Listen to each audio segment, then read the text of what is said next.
Welcome to Franchise Marketing Radio, brought to you by SeoSamba. Comprehensive high-performing marketing solutions for mature and emerging franchise brands. To supercharge your franchise marketing, go to SeoSamba.com. That's SeoSamba.com.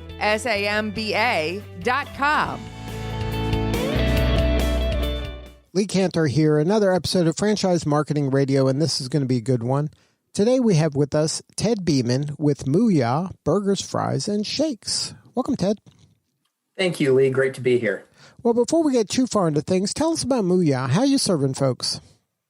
So MOOYAH is a better burger concept founded in Plano, Texas. My group actually is a franchisee of MOOYAH, and we are getting ready to open up our first location in Frisco, Texas, here on Monday, December the 7th. And so we are in training at this moment with our staff and anxiously awaiting that we're getting ready to open.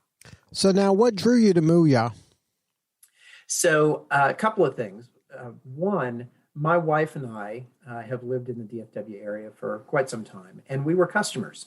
And so we got the chance to experience MOOYAH as customers and just really enjoyed the quality of the product and the friendliness of the atmosphere. So that was kind of our original entry point.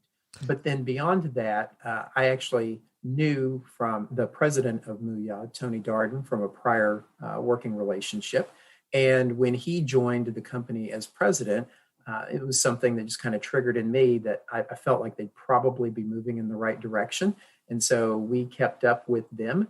And over the course of the last 4 or 5 months or so, we're able to really appreciate the direction they were taking the brand and felt like it would be a really good fit for our first development project. Now, what was your background prior to getting into this? So I come from a long line of restaurants and a little bit of entertainment.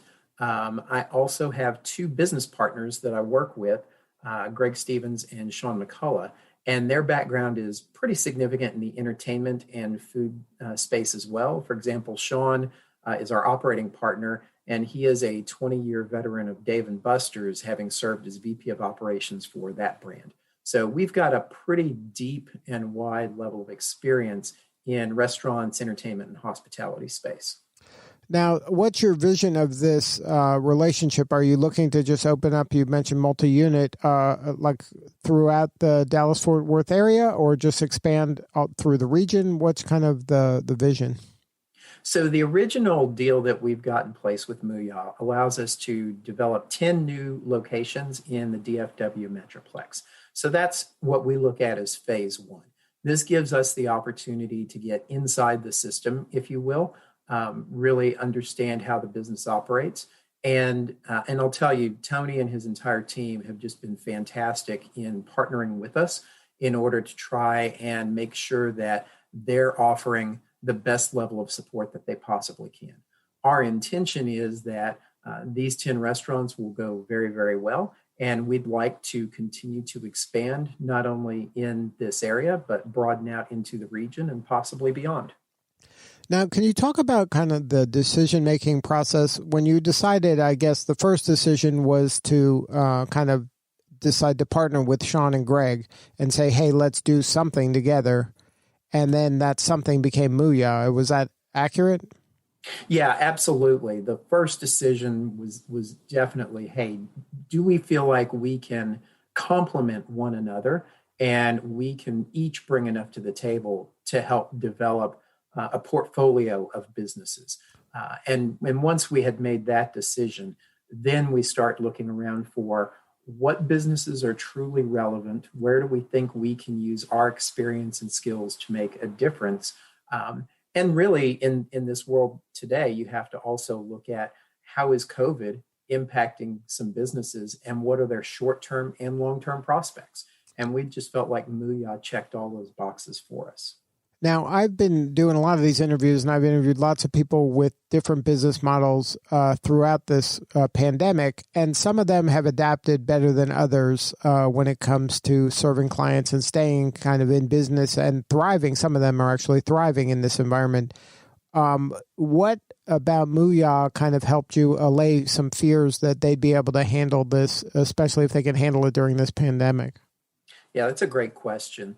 I think one of the key things that we saw is this goes back to actually late 2019. The MOOYAH leadership team was developing a proprietary app for the customer to use that's both a rewards platform as well as an entry point into the ordering process.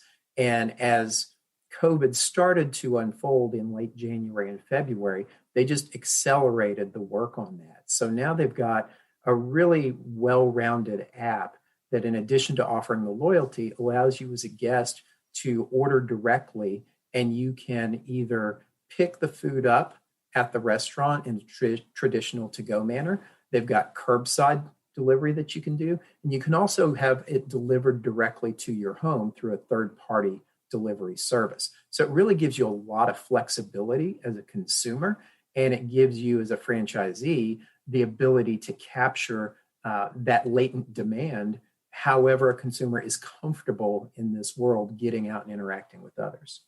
And that's a good lesson for other franchisors out there, that you got to really lean into the technology and create it in a way that serves not only the clients but the franchisees as well. That if everybody's winning throughout the process, that downloading that app and using that app should be a no-brainer.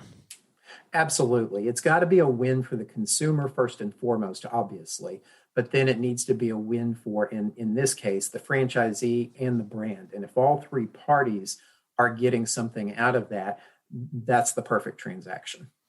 Now, when you three decided to kind of work together and take on a venture, was there any thought of saying, look, with our expertise and our background, why don't we just start our own thing?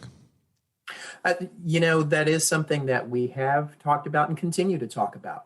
The reasons we selected MOOYAH as a starting point is, the great thing, and most of your listeners will know this, the great thing about getting into a franchise business is they've solved all the problems for you. If you've done your research properly and you're aligning yourself with a brand that is relevant and that has delivered for their other franchisees, it makes it really simple to get into business. And as a startup organization with the three of us, my two partners and myself, it allows us to ramp up our growth much more quickly than if we were doing a startup business where we were having to create everything from scratch, and then we'd get one open and we'd have to sit there for 6 months and watch it before we understood what needed to be changed before we could start thinking about opening up number two.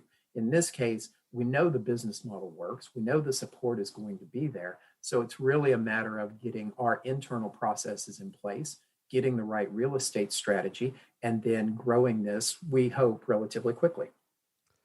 So now, how has the franchisor helped you maybe with the real estate challenges and maybe some attracting employees during this kind of tricky time? Have they been available for that? Oh, yes, they're very available really throughout all aspects of our development. On the real estate side, they have a partnership with a national brokerage firm that understands MOOYAH as a brand and as a business, so they know where to look for the best possible sites. Because not every site fits every brand. Some need to skew more heavily towards business traffic drivers, others more residential, and there's a number of other different things in there as well. So working with this brokerage firm, it allows us to zero in on the locations that are really going to tailor themselves well to the MOOYAH brand. And then you brought up staffing as well. One of the things that MOOYAH has done that we really appreciate is they've again partnered with a national company that allows us to really turn on job postings and applicant tracking throughout all the major job boards. So as opposed to having to go to Indeed, Monster, and et cetera, we get to post our jobs to one place. It goes out to all those job boards, collects that information, schedules the interviews online, so it's easy for the applicant and for us. And really, we had a really easy time, I want to say, getting high quality applicants. Now, from the consumer standpoint, I would imagine pre-pandemic, the experience was mostly in store. Is that accurate? And then there's been maybe a slight pivot to curbside and delivery? Yeah, I think, and don't quote, well, you're about to quote me on these numbers, but I believe the typical MOOYAH delivery and takeout business pre-pandemic was somewhere in the neighborhood of 12 to 13%. And then obviously in the April-May window, it went to nearly 100% as most everything was shut down. I think the last I heard from the corporate team, they're still hovering in the 24 to 28% range. So they've more than doubled their amount of takeout and delivery business during this time period. Now, did that change anything regarding the packaging or the kind of the stuff that helps it get delivered efficiently or get picked up? From a delivery standpoint, no. It's great because we're dealing with a very straightforward product, right? It's a better burger, so you've got the standard foil wrapping and a paper bag, and it's a very simple, easy product. Really, really high quality, but it's easy to handle from a delivery perspective. In the restaurant, there were some changes, of course, that had to be made in order to account for the pandemic in terms of, eliminating multi-use items and going to more single use, not allowing, cross-contamination, eliminating ketchup bottles from the tables, right? All those kinds of things that restaurants have had to do so that the consumers that still continue to come in the restaurants can have a safe experience. Now, any advice for the person out there that is contemplating looking at a franchise? What are some of the things that are red flags for you or things that kind of you knocked them out without really considering them? And what are some things that you're like, okay, these are must-haves? Well, the first thing you really have to understand when you're getting into a franchise business is you're buying into their systems and you're buying into their leadership and management teams. And so you not only need to be comfortable that those systems are ones that you support and can execute, because you don't want to get in a situation where you're trying to change the brand. That's not going to go well for you. You also want to have a really solid relationship with the leadership team. I wouldn't say it's necessarily a red flag, but I would be concerned about significant turnover, particularly at the leadership level. Because any new leadership group that comes in is likely going to want to put their own spin on the brand. And so that may not work out in your favor as a franchisee. So you want to know that the team that's there is invested in that brand, in the growth of that brand, because ultimately that's what's going to benefit you as a franchisee. Now, what was kind of the thinking regarding an emerging brand, an up-and-comer, rather than kind of a been there, done that brand? From our perspective, what we're interested in is growth. And we were looking for brands that were well-positioned, that created a need in the market or filled a need in the marketplace, but gave us green space to be able to grow. There's many, many, many brands out there that have thousands of locations. And while you do get the benefit of name recognition in certain regards, and maybe they've got a little bit more efficient process, you get shoehorned into a very, very small territory and you become one of 1,000. In our case, being able to be part of MOOYAH as they're starting this real rapid growth trajectory that they're now on, it makes us feel like we're really part of something special that's going on, and it gives us a lot of opportunity. We've got a lot of green space here in this market where we get to look for the best possible sites and not just have to find the best site in a small trade area.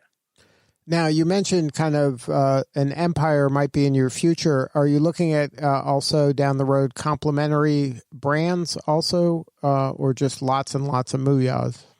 No, we're absolutely interested in complementary brands and businesses. Again, our experience spans from restaurants to entertainment to hospitality. And so we see a lot of opportunities out there. One in regard to brands that are going to need and be looking for new leadership to come in and people to help them grow. And then from a real estate perspective, unfortunately, we all know that there are businesses that are failing and not going to be able to weather the pandemic for however long this lasts. What that will open up is some opportunity with some vacant real estate that needs to be filled. And if you've got the right brand and you've got the right structure for your organization, you should be able to take advantage of that opportunity. So you're looking at maybe some of these businesses that aren't going to make it. If you have the right brand, you can slide in and maybe get a good deal in terms of the real estate. Yeah, absolutely. I think, we all know that developing restaurants can be very expensive when you factor in grease traps that you have to have and hoods and, those kinds of things. And if you find a good location that had a restaurant that didn't make it for whatever reason, and you can move into that space, it saves you a good amount of money on the development. You're usually able to strike a favorable deal with the landlord because they don't want their space to be sitting empty. And then you get to bring in a new brand and re-energize the space really for the local consumer. Well, what could we be doing for? What do you need more of right now? We need a lot of things. We need, I just said landlords are interested in having people take over their empty space. Landlords also still need to recognize that this is a really hard time for small businesses. And, they can't just look at the deals they were writing in 2019 and expect a small business person to be able to sign that same deal in 2020 and 2021. They have to have some flexibility and recognize that they're partners with us. And as we're successful, they're successful. And this is going to be a build. We are optimistic about MOOYAH in particular and what our opportunities are to grow that business.